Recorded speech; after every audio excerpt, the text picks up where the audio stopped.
12 വർഷത്തെ കാത്തിരിപ്പിനും പ്രാർത്ഥനയ്ക്കും ശേഷമുണ്ടായ ഏക മകൻ. അതായിരുന്നു അജീബിനും ഭാര്യ സലീനയ്ക്കും പൊന്നുമോൻ അജ്സൽ. ആ കുടുംബത്തിലെ തന്നെ വിളക്കായിരുന്നു ആ 14 വയസ്സുകാരൻ.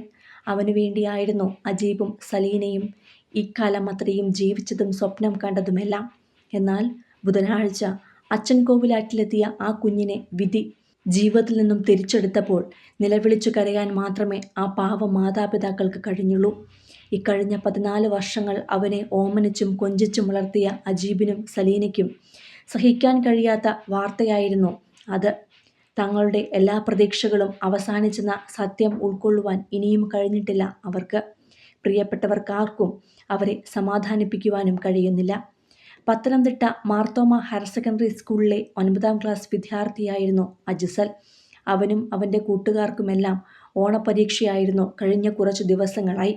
ബുധനാഴ്ചയായിരുന്നു പരീക്ഷകളെല്ലാം അവസാനിച്ച് സ്കൂൾ പൂട്ടിയത്. അതിൻ്റെ സന്തോഷത്തിന് ഒപ്പമുള്ള 8 കൂട്ടുകാരെയും കൂട്ടി അച്ചൻകോവിലാറ്റിലെ കല്ലറക്കടവിലെത്തുകയായിരുന്നു അജ്സൽ. അതിനിടെയാണ് കുടിവെള്ള പദ്ധതിക്ക് വേണ്ടി കെട്ടിയ തടയണയുടെ മുകളിൽ അജ്സൽ കയറി നിന്നത്. നല്ല വഴുക്കലുണ്ടായിരുന്നു അതിനു മുകളിൽ. അതറിയാതെ തടയണയ്ക്ക് മുകളിൽ കയറി നിൽക്കുമ്പോൾ കാൽ വഴുതി പുഴയിലേക്ക് വീഴുകയായിരുന്നു അജ്സൽ. തൻ്റെ പ്രിയപ്പെട്ട കൂട്ടുകാരൻ അജ്സൽ ഒഴുക്കിൽപ്പെട്ടത് കണ്ട് രക്ഷിക്കാൻ സുഹൃത്തായ നബീലും ഒപ്പം ചാടി. അങ്ങനെ നബീലും ഒഴുക്കിൽപ്പെട്ടു. ഇത് കണ്ട് പേടിച്ചുപോയ കൂട്ടുകാർക്ക് നിലവിളിക്കാൻ മാത്രമേ കഴിയുമായിരുന്നുള്ളൂ. കുട്ടികളുടെ നിലവിളി കേട്ട് എത്തിയ നാട്ടുകാരാണ് പോലീസിനെയും ഫയർഫോഴ്സിനെയും വിളിച്ചത്. ബുധനാഴ്ച വൈകിട്ടോടെ അജ്സലിൻ്റെ മൃതദേഹം കണ്ടെത്തിയപ്പോൾ പൊട്ടിക്കരയുകയായിരുന്നു നാട്ടുകാരും പ്രിയപ്പെട്ടവരുമെല്ലാം. അജ്സൽ ആറ്റിലേക്ക് വീണിടത്തു നിന്നും 100 മീറ്റർ അകലെ നിന്നാണ് വൈകിട്ട് 3:50 അജ്സലിൻ്റെ മൃതദേഹം കണ്ടെത്തിയത്. പത്തനംതിട്ട ജനറൽ ആശുപത്രിയിലേക്ക് മാറ്റിയ മൃതദേഹം പോസ്റ്റ്മോർട്ടത്തിന് ശേഷമാണ് ബന്ധുക്കൾക്ക് വിട്ടു നൽകിയത്. തുടർന്ന് പത്തനംതിട്ട ടൗൺ ജുമാ മസ്ജിദ് ഖബർസ്ഥാനിലാണ് സംസ്കരിച്ചത്. വ്യാഴാഴ്ച രാവിലെയോടെയാണ് ഒഴുക്കിൽപ്പെട്ട കൂട്ടുകാരനെ രക്ഷിക്കുവാൻ അച്ചൻകോവിലാറ്റിലേക്ക് എടുത്തുചാടിയ നബീലിൻ്റെ മൃതദേഹം കണ്ടെത്തിയത്. പത്തനംതിട്ട വഞ്ചിപ്പൊയ്ക ഓലിക്കൽ വീട്ടിൽ OH നിസാമിൻ്റെയും ഷബാനയുടെയും മകൻ നബീൽ നിസാമിൻ്റെ മൃതദേഹം വേലൻകടവിനും തടയണയ്ക്കും ഇടയിൽ വെച്ചാണ് കണ്ടെത്തിയത്. കാണാതായ നബീലിനായി ബുധനാഴ്ച മുഴുവൻ അഗ്നിരക്ഷാസേനയും നാട്ടുകാരും തിരച്ചിൽ നടത്തിയിരുന്നുവെങ്കിലും ഫലമുണ്ടായില്ല.